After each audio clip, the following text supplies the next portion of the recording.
Selamat datang di Mangaversa. Melanjutkan kembali cerita Wars Gaiden Saburoku Santa Namonaki Karasutachi. Oke, let's go ke alur ceritanya. Chapter 11, Pertempuran di Hutan Tengu. Diperlihatkan Amata Kotobuki berhasil menumbangkan Kamaki Rintaro dari Kawada 2. Sepertinya pertarungan mereka berjalan cukup alot. Dari ekspresi Amata yang kehabisan nafas sampai jatuh terduduk menunjukkan demikian. Sementara itu rekannya, Hayashi Raita, juga berhasil mengalahkan Jai dari Takia.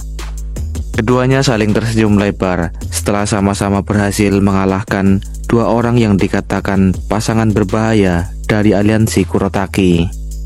Kembali ke sejam yang lalu, setelah Amata menerima laporan dari bawahannya, ia bergegas menghampiri Kameyama. Saat itu Amata juga Raita terkejut dengan kedatangan tamu tak diundang dari aliansi Kurotaki. Pertemuan pertama bagi kedua belah pihak, sekaligus pertama kalinya bagi Kamakiri mendatangi sekolah baru yang bahkan ia baru mendengar namanya kemarin. Kamakiri mengira Amata adalah bos sebenarnya. Dia hanya punya satu tujuan, yaitu membalas hutangnya kemarin. Sementara itu SMA Rindo segera membawa Kameyama yang tak sadar. Amata pun tak tahu apa yang sudah Kameyama lakukan. Saat Amata melihat seragam dua orang itu, maka tak salah lagi. Mereka dengan lantang memperkenalkan diri sebagai aliansi Kurotaki. Tentu mereka semua kaget mendengar nama besar aliansi Kurotaki. Amata bertanya apa tujuan mereka mendatangi Rindo. Meskipun Amata tahu aliansi Kurotaki, namun ia tak tahu siapa saja yang tergabung di dalamnya. Aliansi Kurotaki merupakan aliansi yang sangat besar, terdiri dari beberapa sekolah kuat semacam Kawada 2, Takia, Kurosaki, Nanamori, Yurikawa Selatan, dan sekolah-sekolah lainnya seperti Sukamoto. Jaringan informasi mereka sangat luas, maka jika ada yang berurusan dengan mereka, akan sangat mudah dilacak keberadaannya.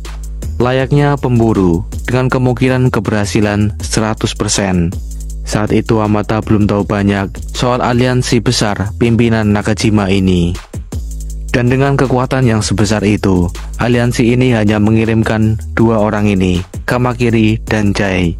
Mungkin mereka menganggap remeh Rindo, hanya seperti nyamuk atau lalat pengganggu. Terlebih saat itu Jai yang mendekat, perawakannya benar seperti Giant. Jai tertarik saat melihat Hayashi Raita, ia yang saat itu datang ke Rindo dengan seragam Hosennya. Terlebih Jai sangat membenci Hosen. Ia bertanya hal serupa, mengapa dia juga ada di sana. Keduanya mulai terlibat dalam konflik. Keributan antara Jai dan Raita dengan cepat menjadi pusat perhatian. Mereka sudah gatal ingin saling menghajar. Amata yang penasaran menanyakan itu pada siswa Rindo. Kurotaki dan Hosen memang saling membenci sejak dulu. Jika bertemu, pasti akan terjadi pertarungan. Lalu Amata yang tak ingin masalah membesar meminta Raita agar tak ikut campur dengan tamunya. Tetapi Kamakiri justru tertawa keras hingga menarik perhatian Amata dan Raita. Kamakiri senang karena Jai telah menemukan lawan untuk bertarung. Dan dengan begitu Kamaki Rintaro dari Kawada 2 akan berhadapan dengan Amata Kotobuki dari SMA Rindo. Sedangkan Jai dari Takia juga akan melawan Hayashi Raita dari Akademi Hosen. Namun sebenarnya Amata belum siap. Ia mencoba untuk menghindari pertarungan itu. Ia bahkan tak yakin mengapa dia harus bertarung dengan Kurotaki jika dia bukan bos SMA Rindo. Disinilah mental Raita ditunjukkan dalam scene ini. Raita tanpa berpikir dua kali langsung meladeni tantangan mereka. Ia yakin akan membuat mereka menyesali datang ke Rindo. Raita mengajak Amata untuk berjuang bersamanya. Mereka hanya harus bertarung dan menang agar semua masalah terselesaikan. Karena telah diputuskan, Kamakiri mengajak lawannya untuk ikut dengannya ke suatu tempat. Tanpa ragu, Raita langsung mengikuti mereka. Sementara Amata mendendam pada Kameyama.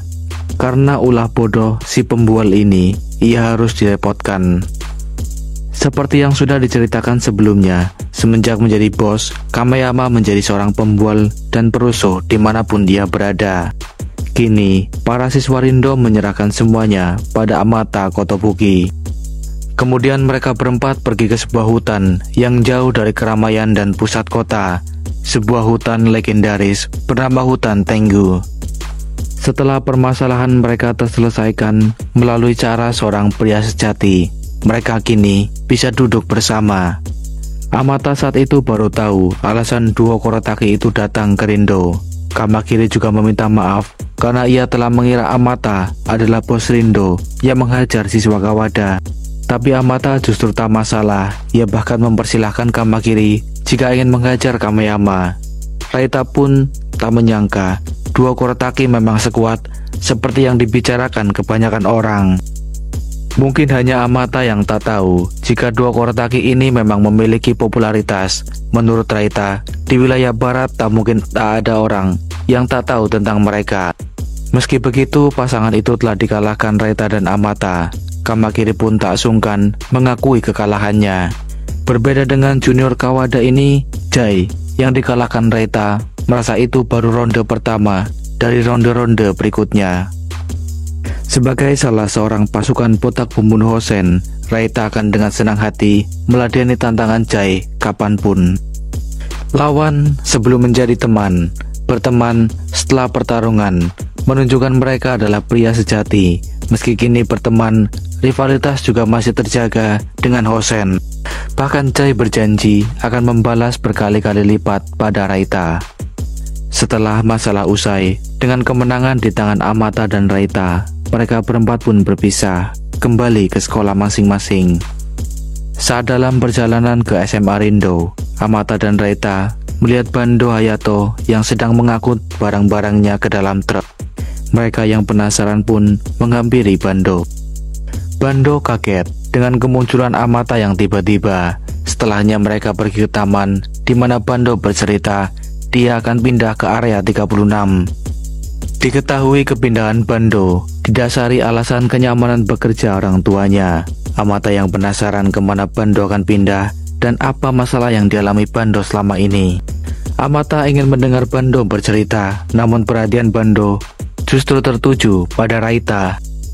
Kemudian Amata mencoba membuat Bando ingat dengan Raita, pemimpin SMP Yamabe yang pernah ia kalahkan dulu. Raita juga menyapa Bando karena mereka lama tak bertemu. Namun lagi dan lagi, sikap Bando begitu dingin. Amata bahkan harus mengekang Raita yang mengamuk karena Bando tak ingat padanya. Melihat kegilaan Raita, Bando pun memilih untuk kembali berkemas dan membersihkan rumah. Saat hari mulai siang, Amata dan Raita masih berada di taman. Amata kembali mengungkit soal Ginta, yang mana di tengah malam Raita melihat Ginta pergi dengan sepedanya keluar wilayah mereka. Raita pun mencurigai Ginta. Ia pikir Ginta menyembunyikan sesuatu dari mereka. Aneh, melihat Ginta yang penakut saat gelap keluar larut malam sendiri dengan sepeda. Amata masih mencoba berpikiran positif. Menurutnya mungkin Ginta pergi ke swalayan atau toko untuk beli sesuatu. Tapi lagi-lagi Raita mengungkap sifat Ginta yang malas. Terlebih hari sudah malam. Raita diam-diam telah memperhatikan Ginta selama ini, menyembunyikan sesuatu dari mereka. Dan dengan kompak Raita dan Amata menyebut Ginta memiliki seorang pacar. Jika dugaan mereka benar, Ginta tak akan bisa selamat dari amukan dua sahabatnya ini. Mereka yang dihantui rasa penasaran berinisiatif untuk berkunjung ke rumah Ginta. Tepat di depan apartemennya, berulang kali sahabatnya itu menekan bel, namun tak ada jawaban. Walau terlihat sepi, tak ada penghuni, sebenarnya Ginta ada di dalam bersama Travis, anjingnya. Travis sudah menunjukkan gestur kedatangan sahabatnya, tetapi saat itu Ginta masih diselimuti rasa bersalah. Sekujur tubuhnya bahkan gemetar. Ia sangat takut jika aksinya sampai diketahui oleh orang-orang terdekatnya. Ginta benar-benar bingung saat ini. Ia berharap ada orang yang dapat menolongnya.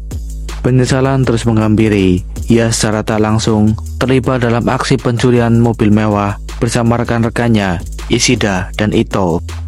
Kemudian Amata dan Ginta menyangka Ginta sedang tak ada di rumah, jadi mereka akan kembali lagi nanti.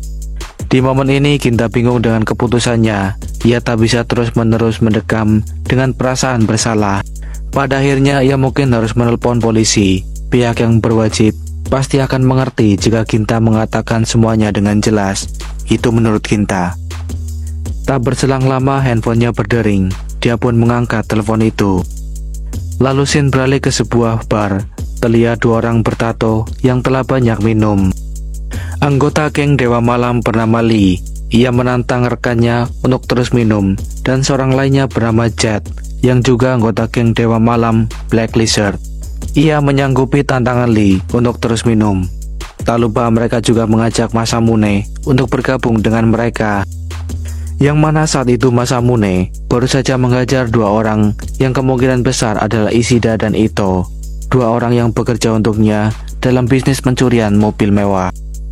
Masamune menolak karena ia tak minum alkohol. Ia bahkan meminta Jet dan Lee agar tak terlalu banyak minum agar bisa terus bekerja. Seperti biasa, 2 orang yang doyan minum itu memang keras kepala. Masamune bahkan tak yakin mereka bisa digunakan dalam kondisi seperti itu.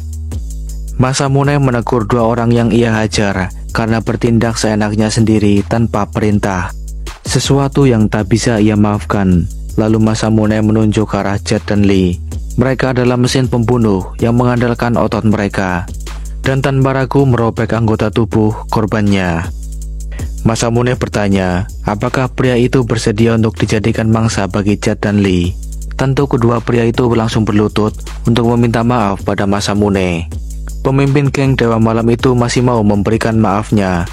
Mereka diberi kesempatan sekali lagi, atau ia akan dengan senang hati menghabisi mereka. Tepat saat Ishida dan Ito berlutut untuk meminta maaf pada Masamune, ada seseorang lagi yang gemetar sekujur tubuhnya, dan dia adalah Ginta.